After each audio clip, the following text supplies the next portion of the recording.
Eu vou contar aqui a história de Zaqueu rapidamente e vocês vão me dizer se está tudo certo. Então, vamos lá. Jesus estava chegando na cidade ali de Jericó. Zaqueu era um homem de pouca estatura, queria ver Jesus e ele procurou uma árvore, subiu. Quando Jesus veio e a multidão com ele, Jesus olhou para ele e falou: Zaqueu, eu vou dormir na tua casa, desce daí. E ele desceu, ficou feliz, e o povo começou a murmurar. Aí, no outro dia, quando Jesus acordou, Zaqueu, depois de ter passado a noite com ele, a Bíblia não revela o que eles conversaram, Zaqueu falou que ia dar metade dos bens e ia procurar dar 4 vezes mais. Foi assim que aconteceu? Quem diz que é assim, diga amém. Mais alto, diga amém. Pois não foi assim, querido. Eu também achava que era assim. Mas vamos ler como aconteceu realmente. Abre em Lucas 19, 1 a 10. Vamos ler juntos. E o fato de não ter sido exatamente assim, nos diz muita coisa, que é o que eu queria hoje pregar. Vamos lá, vou ler pela NVI, diz assim, Lucas 19, versículo 1. Jesus entrou em Jericó e começou a atravessar a cidade. Havia ali um homem rico chamado Zaqueu, chefe dos publicanos. Ele queria ver quem era Jesus, mas sendo de pequena estatura, não conseguia por causa da multidão. Assim correu adiante e subiu em uma figueira brava para vê-lo, pois Jesus estava prestes a passar por ali. Quando Jesus chegou àquele lugar, olhou para cima e lhe disse: Zaqueu, desça depressa, porque hoje preciso ficar na sua casa. Então ele desceu rapidamente e o recebeu com alegria. Todo o povo viu isso e começou a se queixar. Ele se hospedou na casa de um pecador. Zaqueu, porém, levantou-se e disse ao Senhor: Olha, Senhor, darei a metade dos meus bens aos pobres, e, se de alguém extorquir alguma coisa, devolverei 4 vezes mais. Jesus lhe disse: Hoje houve salvação nessa casa, porque este homem também é filho de Abraão, pois o Filho do Homem veio buscar e salvar o que estava perdido. O que está diferente aqui do que eu falei? E que muitos concordaram.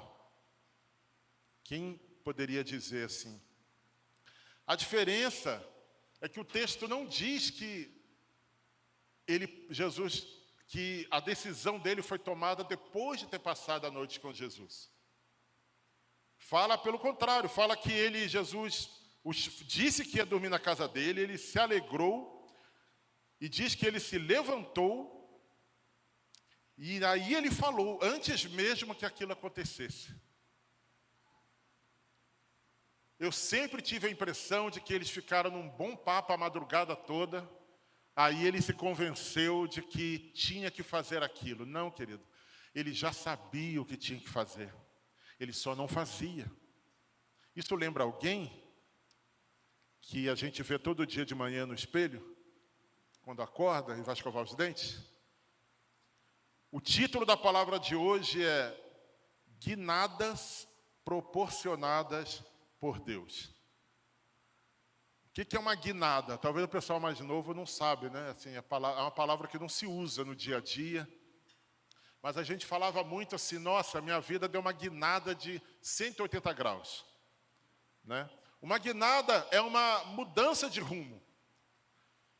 E Zaqueu aqui, ele fez uma mudança de rumo. No dicionário, se você olhar no dicionário, guinada está assim lá, eu escrevi aqui. Mudança súbita e radical num comportamento, numa situação, num movimento, etc. Ato ou efeito de guinar. É uma guinada que Zaqueu deu ali.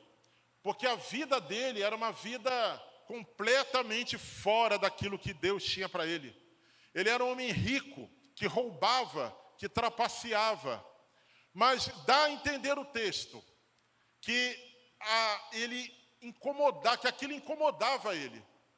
Ele sabia que estava errado.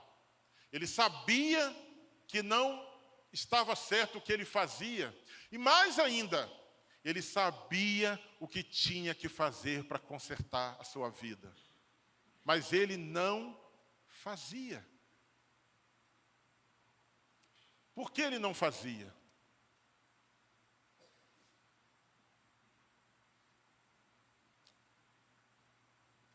E é isso que Deus vai nos perguntar hoje. Por que eu e você não fazemos aquilo que já sabemos o que temos que fazer? Porque todo domingo é pregado e quase sempre vem uma palavra, às vezes até insistentemente o mesmo tema. Deus mesmo falando, faz isso, faz aquilo, endireita a tua vida. Né? É Deus falando nas cartas de Paulo, através de Paulo, para a igreja, uma série de instruções que parecem tão simples. Você chega a esquecer que ele está falando a crentes. Parece que ele está falando com incrédulos de algumas coisas que ele pede. Para não sair da boca palavra torpe, para não falar palavra imoral, nem sequer nomear. E há tantas outras coisas mais que ele fala.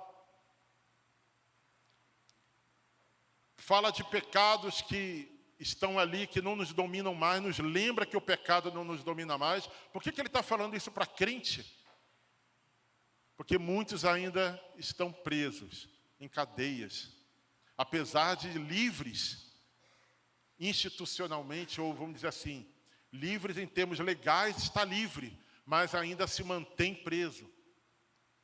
Há vários experimentos que já fizeram com animais, que se você prendê-lo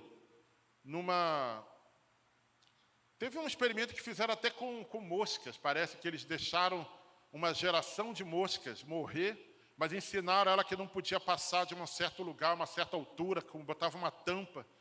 E depois, aí foram as próximas moscas, que estavam vivendo ainda com aquelas primeiras, seguiram aquele padrão. Quando eles perceberam que morreram todas as moscas, eu posso estar errado o nome do inseto, a experiência, mas foi mais ou menos assim. Aí eles tiraram a tampa, as gerações futuras não saíam mais dali. Porque estavam presas apesar de estarem livres. Depois alguém pode procurar esse experimento corretamente aí, mas não é o caso aqui. O caso é, há pessoas presas estando livres. E Zaqueu sabia o que tinha que fazer, porque o texto mostra que antes mesmo de conversar com Jesus, e eu, como muitos aqui, sempre achei também que ele tinha passado a noite com Jesus quando tomou essa decisão. Ele não tinha ainda passado a noite. Só de Jesus chamá-lo, ele foi tocado, ele se sentiu aquele ponto que faltava, aquela gota que faltava para ele tomar aquela decisão e dar uma guinada na sua vida. Aconteceu. Aí eu queria entender o seguinte, explicar o seguinte para você, meu querido. Deus nessa noite vai dar a mim e a você oportunidade de dar uma guinada na sua vida. Amém? Em várias áreas. Nós vamos ver aqui. A palavra está cheia de exemplos de homens que sofreram uma guinada na vida. Eu vou falar apenas de guinada positiva, tá? Eu lembro de Moisés no deserto, 80 anos de idade. 40 anos atrás ele estava vivendo num palácio. E agora ele era pastor ali de ovelhas, pastor num deserto. 40 anos. Quem tem mais de 40 anos aqui, pensa onde você estava 40 anos atrás. É muito tempo. E a maioria aqui provavelmente não estava aqui há 40 anos, não era nem vivo. Eu sempre gosto de lembrar isso. Imagina Moisés, todo dia de manhã ele acordava, ia no banheiro fazer xixi, ia escovar os dentes, dava aquela espreguiçada, trocava de roupa, aí pegava o cajado, ia para todo dia a mesma coisa. Aí dava a hora do almoço, ele parava e ia almoçar. 40 anos, querido. E nada acontece. Nada acontece. Eu lembro de José no Egito. numa masmorra, e de repente, num certo dia, houve uma guinada na sua vida. Porque o copeiro se lembrou dele, foi chamado para Faraó, interpretou o sonho de Faraó e virou o segundo homem mais importante no reino. E aquilo mudou. Eu e você estamos aqui hoje por causa dele. Porque ele possibilitou salvar a família de Israel, de onde viria o Messias, que veio Jesus, e nós estamos aqui hoje. Então aquele menino, a fidelidade dele com Deus, proporcionou eu e você estarmos aqui hoje. Houve uma guinada na sua vida um certo dia. Muitos aqui estão clamando por uma guinada na sua vida. Eu preciso mudar, eu preciso mudar. Assim como Zaqueu, você sabe o que tem que fazer, mas não sabe, mas não faz. Hoje nós vamos orar aqui. Você vai receber uma oração, querido, para que a tua própria atitude de vir na frente vai ser a atitude que fala: eu sou como Zaqueu, eu tomei uma decisão firme de dar uma guinada na minha vida. Nós vamos ver as condições aqui que geralmente a palavra nos ensina. Lembre que a Bíblia nos diz que toda a Escritura é para o nosso ensino. Então esse exemplo de Zaqueu aqui é para o nosso ensino. Exemplo de Moisés, de José, há outros. Daniel, quando revelou o sonho de Nabucodonosor, houve uma guinada na sua vida. Naamã, quando obedeceu o profeta, ele era um homem leproso, fadado a morrer, isolado, com pessoas tendo assim, repulsa a ele. E uma menina deu um conselho para ele, ele seguiu, relutou, reclamou, murmurou, mas fez. Ele fez, e aquilo foi uma guinada na vida dele, tanto que a gente vai se encontrar com ele um dia lá em cima, porque ele creu, e pela fé ele foi salvo. Amém?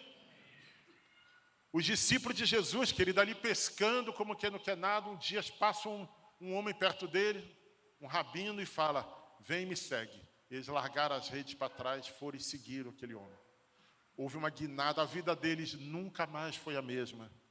A gente vai aprender com esses homens o que temos que fazer para que uma guinada também ocorra na nossa vida. Davi, ao matar Golias, estava ele lá levando comida para os irmãos, já tinha sido ungido pelo profeta antes, né? Mas nada aconteceu, estava ali, aí ele viu um filisteu, um gigante, insultando os exércitos de Deus.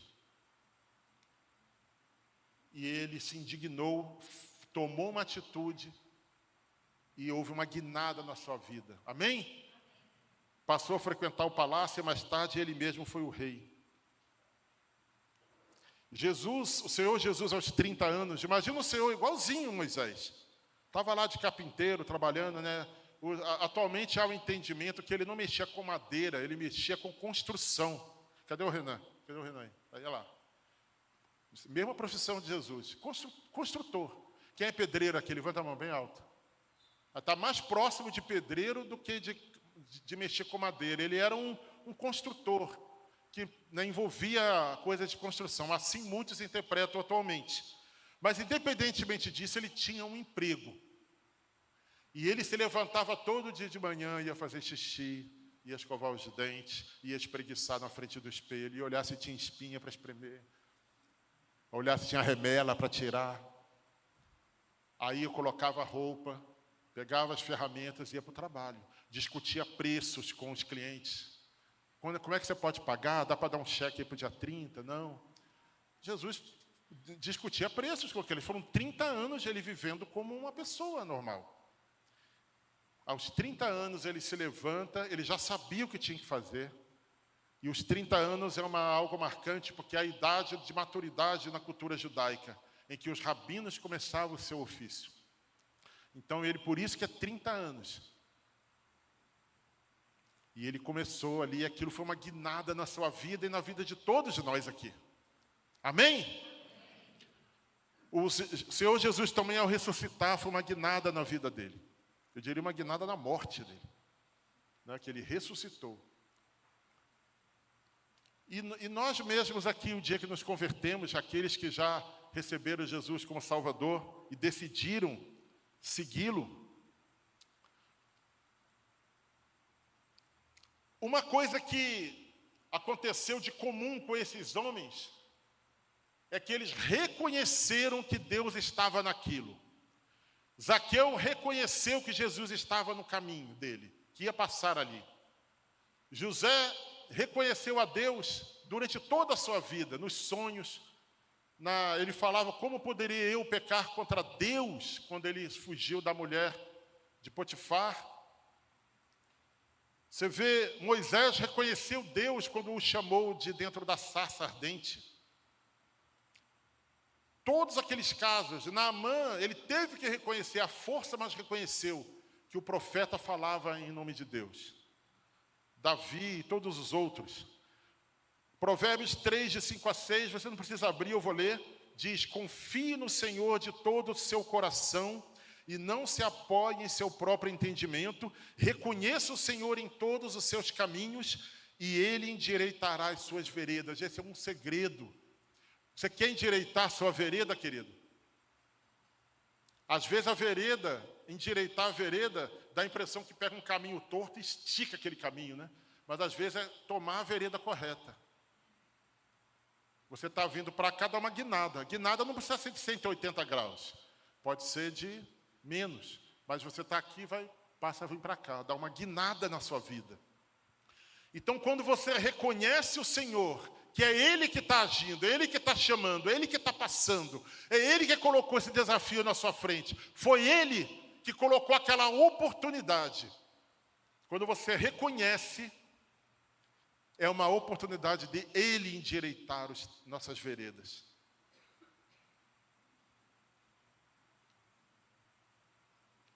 E há também exemplos ruins. Homens que falharam na guinada. Eu separei 3 aqui, mas tem mais, né? Tem um jovem rico, lembra? Jesus olhou o que era o problema dele e falou, vende tudo que tem, dá aos pobres e me segue.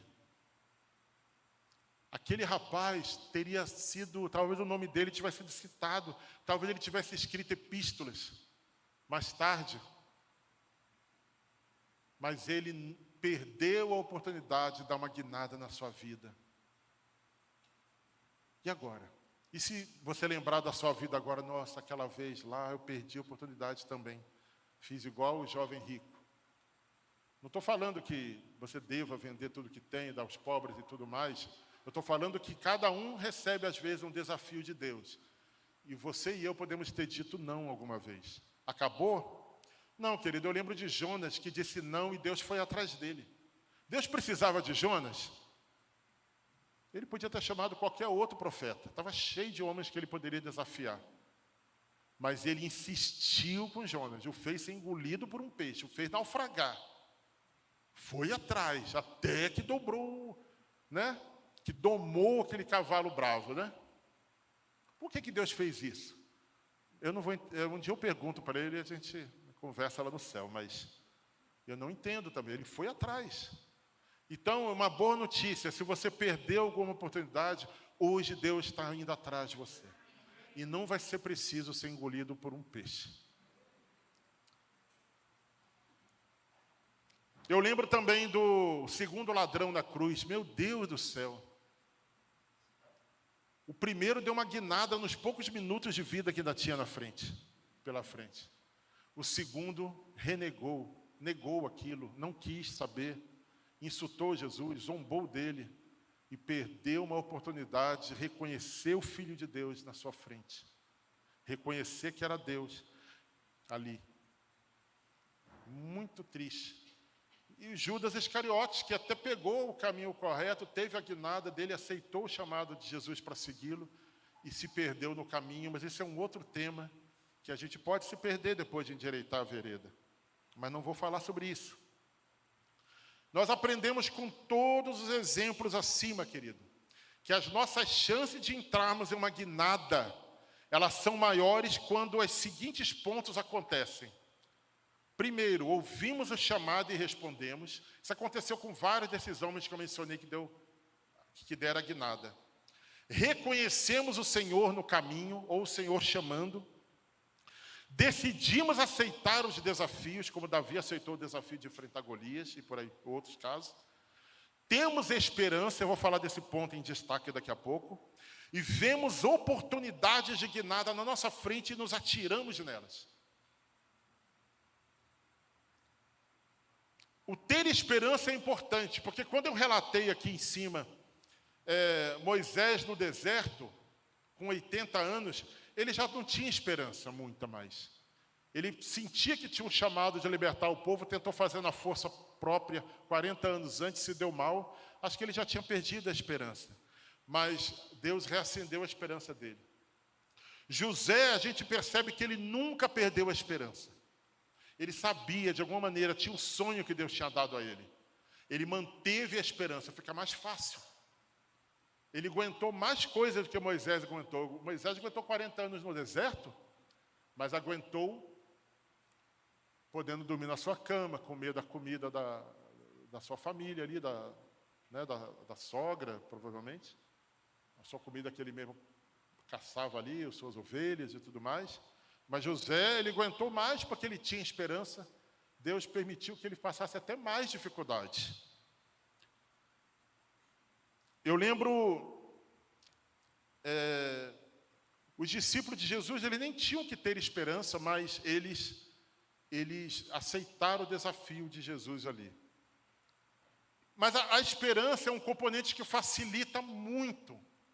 Você não pode desistir. Se você está hoje numa luta contra um pecado, contra um vício, ou você está numa luta talvez financeira, querendo uma prosperidade que não vem, ou você está numa luta de saúde, querendo uma saúde que não vem. Tem tantos casos, né? A guinada pode vir por causa de você sair do pecado, pode ser sair de uma condição financeira ruim, pode ser sair de uma condição de saúde ruim, pode ser simplesmente aceitar um chamado de Jesus. Está tudo certo na tua vida, mas você sente que tem que mudar completamente o rumo. Então tem muitas situações que você pode querer guinada. Mas a esperança de que algo vai mudar um dia tem que estar no teu coração. Se você hoje não evangeliza como gostaria, diga para você mesmo, um dia eu vou evangelizar como Deus quer me usar. Isso vai acontecer. Se você tem uma enfermidade, diga, eu vou ser curado.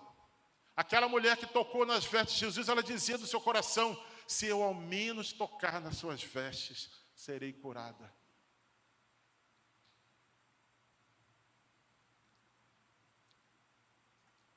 A esperança facilita muito. E a primeira coisa que Satanás tenta tirar de nós é a esperança. E a esperança não é um ato de, será que? Não, esperança é esperar. Você sabe que vai vir e está esperando aquilo que você sabe que vai vir. Esse é o sentido da palavra esperança. Então é importante que a gente ore também hoje. Se você perdeu a esperança, quando você vier na frente, fale com a pessoa que vai orar contigo. Eu quero voltar a ter esperança. Amém?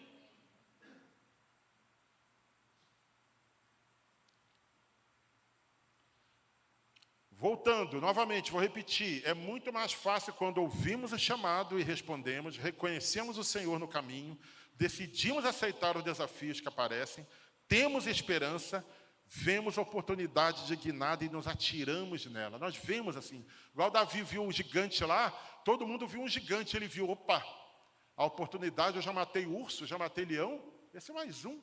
A oportunidade de eu mostrar a esse filisteu quem ele é. Que o Deus de Israel é maior. Agora, há 5 coisas que Deus nos chama hoje, nessa manhã. Para abandonar o pecado, para renovar a esperança, para receber coragem para os desafios, coragem,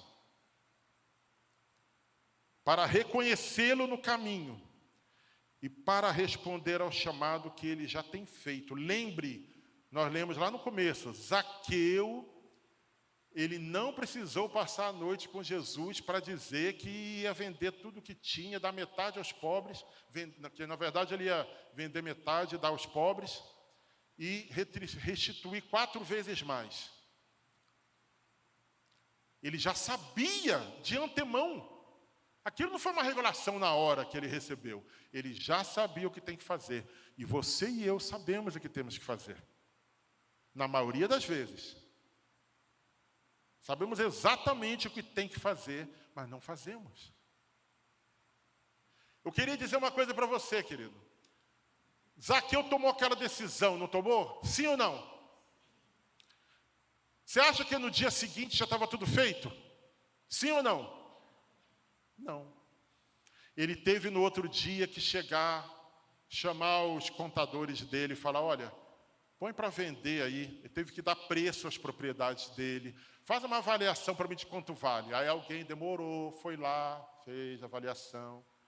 Agora vão anunciar no jornal, vão anunciar que estou vendendo. Você tem que anunciar. Alguma coisa ele fez para anunciar. Quanto tempo você acha que demorou para vender? Um homem rico, vender metade do que tinha. Foi rápido? Hein? Não. Provavelmente demorou meses. E depois, para ele fazer as contas de quantas pessoas ele tinha roubado, ele teve que sentar, listar, fulano, quanto eu devo, quanto mesmo eu roubei. Teve que ir lá nos livros, nos registros. Ele provavelmente demorou meses para realmente fazer o que tinha que ser feito. Mas ele decidiu. Então, querido, decida hoje, fala com o Senhor, eu vou mudar. E comece as atitudes ao sair daqui. Porque, às vezes, o veículo que você está, que tem que dar uma guinada, é uma bicicleta, ou é um patinete, que você está indo numa direção, vira do outro e rapidamente já deu a sua guinada. Você está numa bicicleta, que é rápido, você para a bicicleta, joga o pneu para trás e vai para o outro lado. Mas, às vezes, você está numa jamanta, num caminhão, daquelas cegonhas cheias de carro em cima. Já viu aqueles carros fazer um retorno? É demorado, ele tem que fazer uma curva larga, longa, e voltar. Demora um tempão para fazer um retorno, e às vezes interrompe a estrada. Às vezes a tua guinada vai ser rápida, às vezes a tua guinada vai demorar meses, pode ser que demore anos, mas é importante que você decida hoje aqui. Como Zaqueu disse, eu vou vender tudo, vou vender metade do que tem e vou dar aos pobres. Eu vou restituir 4 vezes mais se eu roubei alguém. Ele não resolveu esse problema no dia seguinte. Então senta, você e Deus, e começa a listar aquilo que você tem que melhorar na vida. E tome atitudes para melhorar. Marcos 1, versículo 15, Jesus diz assim, o tempo é chegado, dizia ele, o reino de Deus está próximo, arrependam-se e creiam no Evangelho. Esse versículo ganha um outro sentido agora para nós, aqui, diante dessa pregação. Primeira boa notícia que ele diz, o tempo é chegado, é agora. Aí o que ele diz? O reino de Deus está próximo, ele mostra o que vai vir de benefício. Note que o reino de Deus não é chegado, ele fala, está próximo, está chegando. Mas o tempo já chegou. O tempo de quê? De arrepender. O tempo de arrependimento e de crer. Então essa foi a guinada. Então primeiro o tempo chega, depois vem a revelação do que virá, e depois vem a revelação das atitudes que temos que tomar. O tempo chega, o reino de Deus está próximo, é a revelação do que virá. E as atitudes que temos que tomar, aqui no caso desse versículo, arrependam-se e creiam no Evangelho. Evangelho é boas novas, creia nas boas notícias que eu estou contando para vocês. Muito mais fácil, eu já falei, quando há esperança. Mas se você perdeu a esperança, querido, ainda Deus te desafia a dar uma guinada, como fez com os discípulos.